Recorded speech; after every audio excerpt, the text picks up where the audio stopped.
Hello. A video about consultation time or consultations.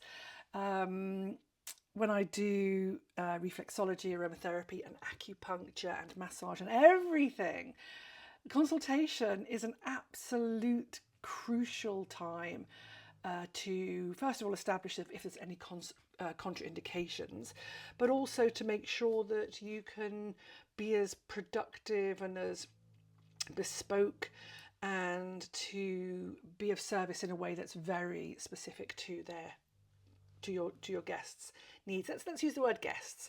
Sometimes it's clients, sometimes it's guests, sometimes it's patients. But I'm going to use the word guests. I find that a nice, general, gentle term. So first of all, there's different ways of doing your consultations. First of all, you can do them in person.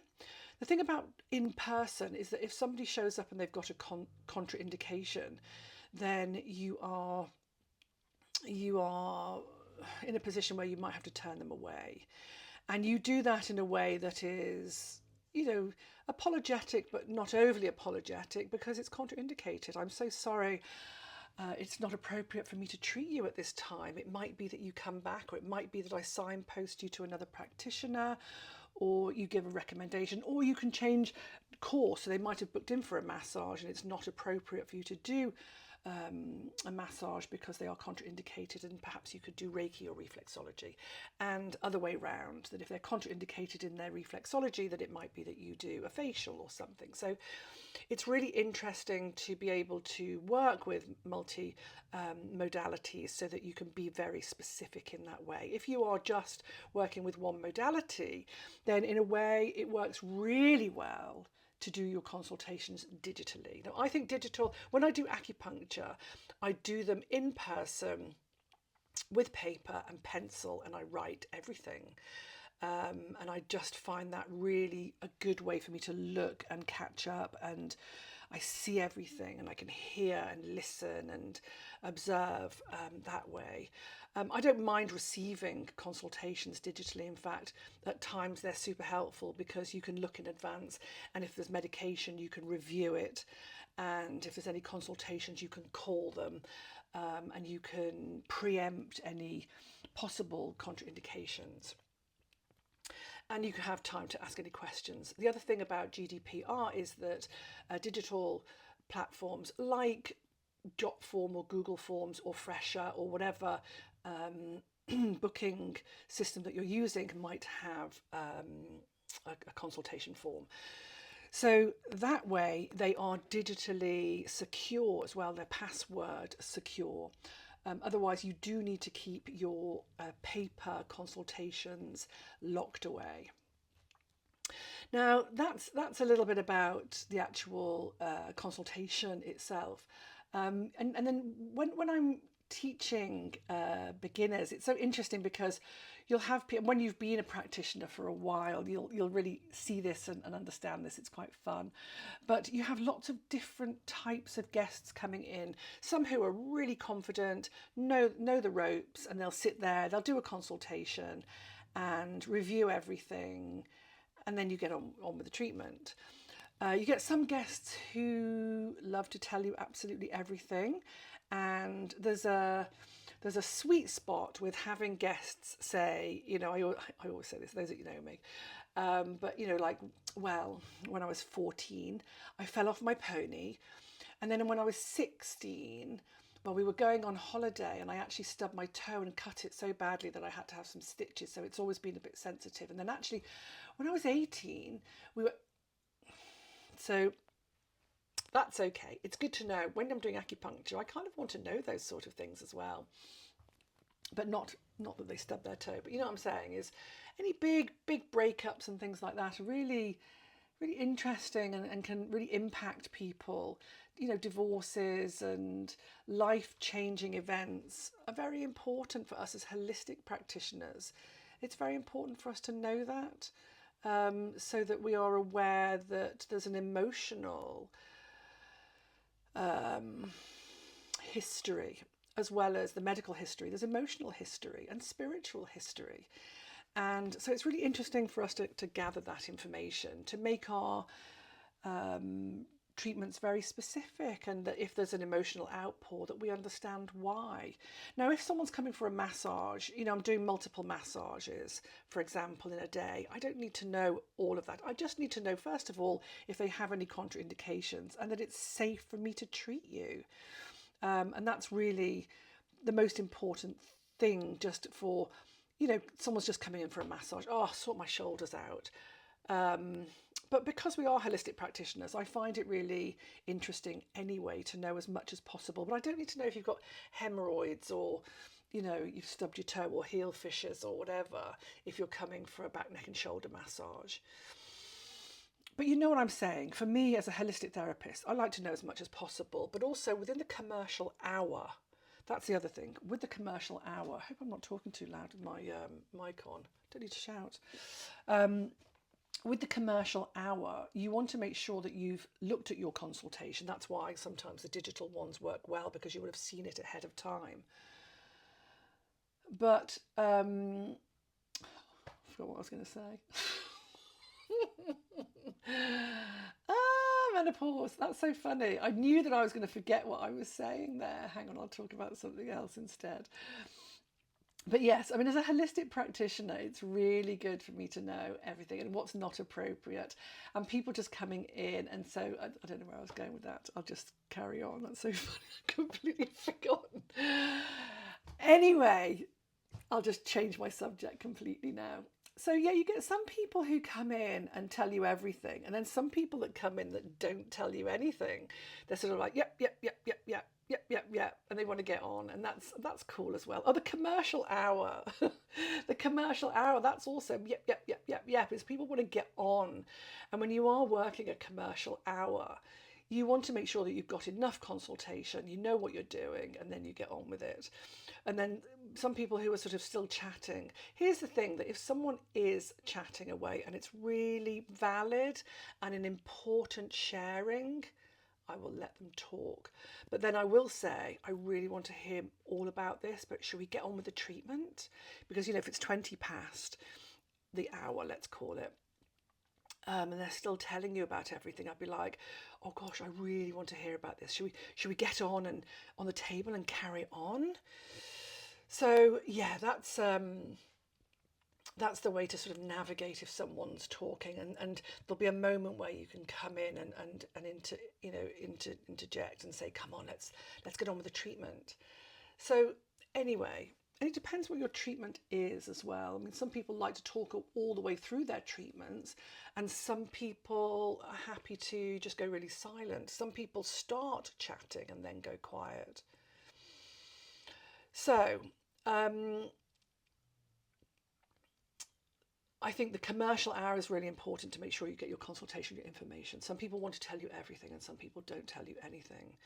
And then sometimes I think it's called the doorstep consultation. Is just that they're leaving. They go, well, actually, yes, I had my gallbladder removed about a month ago, and yeah, I've got a cyst actually on the back of my head or whatever.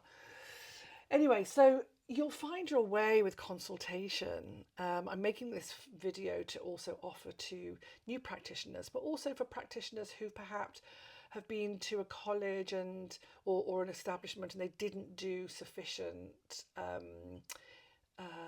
training. Not that they wouldn't, because I'm sure they would.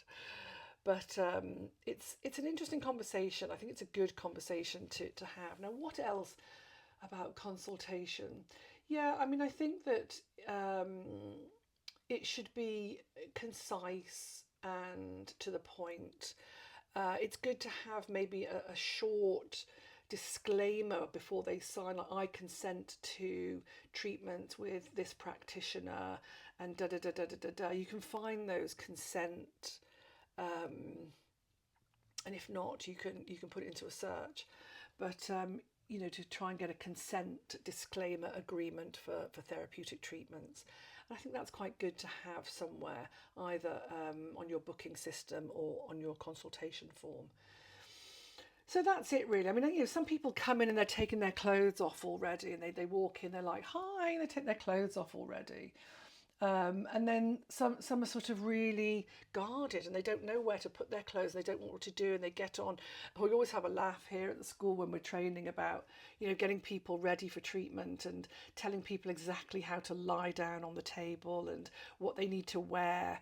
I don't know if that's another video, but maybe I'll include it in this video now while we're talking about it. But just to sort of instruct, you can leave you can leave your undies on, you can leave your knickers on, or you can take everything off. That's entirely up to you. Is usually the line that I give. Most people want to leave their knickers on, but some people don't. So I just usually say, you can leave your knickers on. Everything else you can take off. But if you do want to take everything off, you can. If it's guys, I say, yeah, you can leave your undies on, and yeah, everything else can just go on the chair there or in the basket, whatever your setup is. And then you want to show them which way they're lying on the table. So you'd be like, you're going to lie face down with your head at this end or face up, looking up, and put this towel over you, and I'll be back in a moment. And then we always have a laugh because you come back in and people are lying the wrong way round, upside down on top of the towels.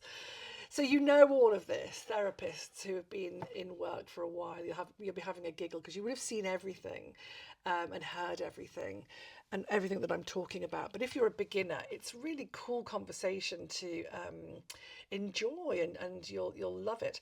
When I do a consultation, if it's with paper, sometimes let's not talk about acupuncture, because acupuncture I write everything. But if you've got a consultation, I usually put it on a clipboard. I've got an example here. Yeah, I mean, a consultation like that, I have it on a clipboard, and they will fill out all of the front and case history, not case history, like medical history and lifestyle choices, etc. They'll write those out themselves, and then any other additional notes while I'm talking to them, I make myself. The other thing is that if they have given me, for example, on digital, I might have it on my iPad, and I'll say, I've just been looking at your consultation on my iPad. Great, everything's good, no problem, all of that, and just sort of reassure them that I've seen it. Anything else? How are you today? How's things? And yeah, I mean, and sometimes, you could say, I'm not being nosy, it's just really good for me to know as much as possible about you so that I can best be of service and best treat you. So where are we up to? That's 12 minutes. That's probably plenty. I think that's fine.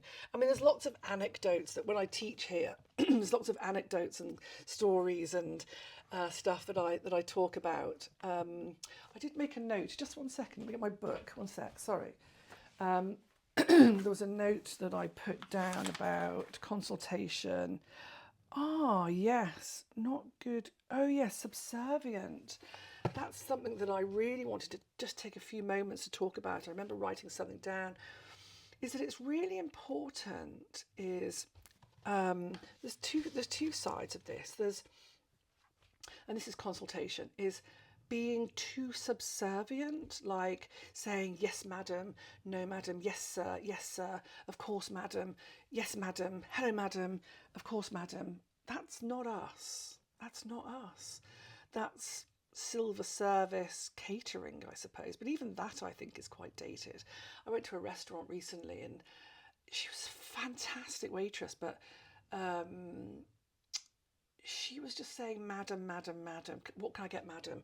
Yes, madam, with madam like that. And I was just like, that's so dated, isn't it? I think silver service, if you're, then maybe it sort of has its place, but certainly not in complementary therapy, certainly not. And on the flip side, poor communication or bad communication, I think that's the other thing I wrote down. Excuse me. Yeah, not good communication is like not making good eye contact. You would have done this in all your coursework. But that's sort of like, oh, hi, yeah, great, come on through, yeah, I'll sit down there and I'll just, yeah, is anything I can, anything you need to tell me? Okay, great, I'll be back in a minute. And so we need to perfect really beautiful, welcoming, comforting. It's our job to make people feel comfortable, welcome, secure, safe, nurtured, heard, listened to, seen. It's really important. Modest.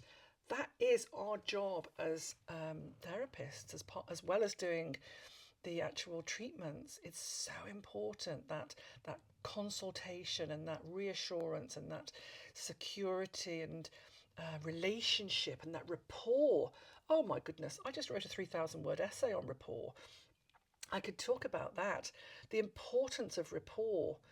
Goodness, I mean, that's another, I suppose, another 10, 15 minutes, but I won't go into it. But rapport is really important. I think rapport is the most important thing when we're doing acupuncture, is to create that level of trust and openness and listening and seeing and secure, so people can eventually share with you, so that we can be very specific in our treatment, certainly with acupuncture and reflexology and aromatherapy, to build rapport so that people can share with you, so that they can best be of service. That's really what it is, and provide the most appropriate treatment for you.